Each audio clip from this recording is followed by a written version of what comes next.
Welcome to You Brew Kombucha. Today, I'm gonna share some tips on how to remove the labels off of store-bought kombucha bottles so that you can reuse them for your own brews. A lot of kombucha homebrewers like to reuse these store-bought bottles for their own home brews, but have an issue with getting the labels off. So I have a couple of tips to share with you on how to get the label cleanly off and how to take the sticker residue off if there happens to be any left on the bottle after you do that. So my tip to get the label off as cleanly as possible is to heat the adhesive to the point where it melts and you can just peel the label off a lot easier than if you were doing it without the adhesive having been melted. So one way to do that is by using a hairdryer, just like pointing your hairdryer at the bottles for maybe 5 minutes or so until it gets really, really hot, and then trying to peel the label from there. But another way that I like to do this is by just pouring boiling, scalding hot water into the bottles and letting it sit for about 10 to 15 minutes or so. So I'm gonna do that with these three bottles. And we'll show you how I peel the labels off in about 15 minutes. And now we wait just about 10 to 15 minutes until the adhesive gets fully warmed through, and then we'll dump the water out and try peeling the labels off. And so we're back around 10, 15-ish minutes after I first poured the boiling water into these bottles. I'm gonna go ahead and just dump the water out into the sink.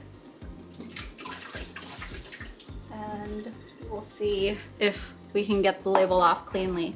So I recommend just finding the seam and just trying to peel it off as slowly as you can and get it just like peeling down the seam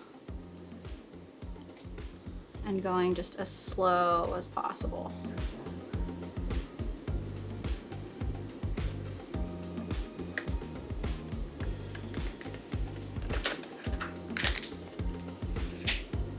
It's a little hot.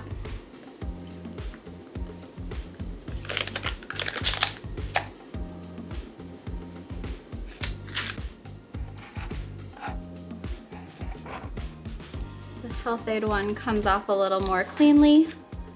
So you can see there's no sticker residue in this one. There we go. So that one is clean. You can just rinse it off. And for this one, as you can see, there's still a bit of sticker residue on the bottle itself that won't come off with just soap and water. So in this instance, what I'll do is I'll make a paste with baking soda, not baking powder, baking soda. So I'll just take some baking soda and add a bit of oil just to make a thick paste. Any oil will do. Stir that all up.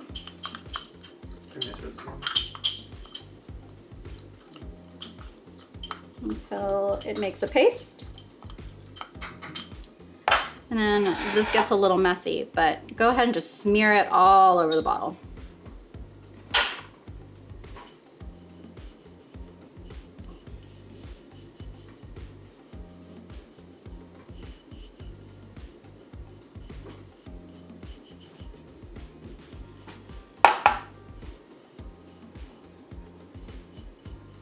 I'm gonna add a little bit more oil actually to help it spread a little easier.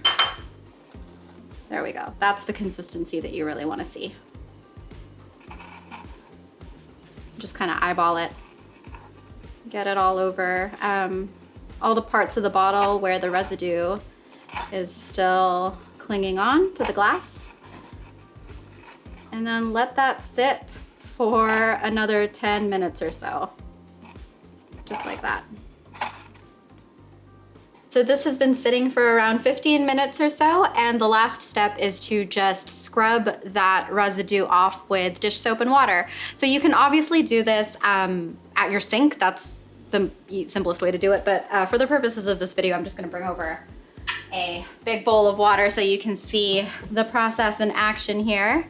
Just take normal kitchen sponge, get some dish soap on it, if I can open it.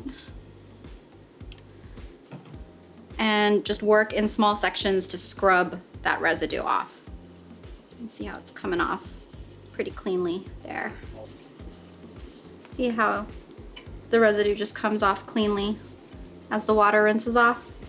So just do that for the whole bottle. Working in small circular scrubbing movements. Rinsing off as you go.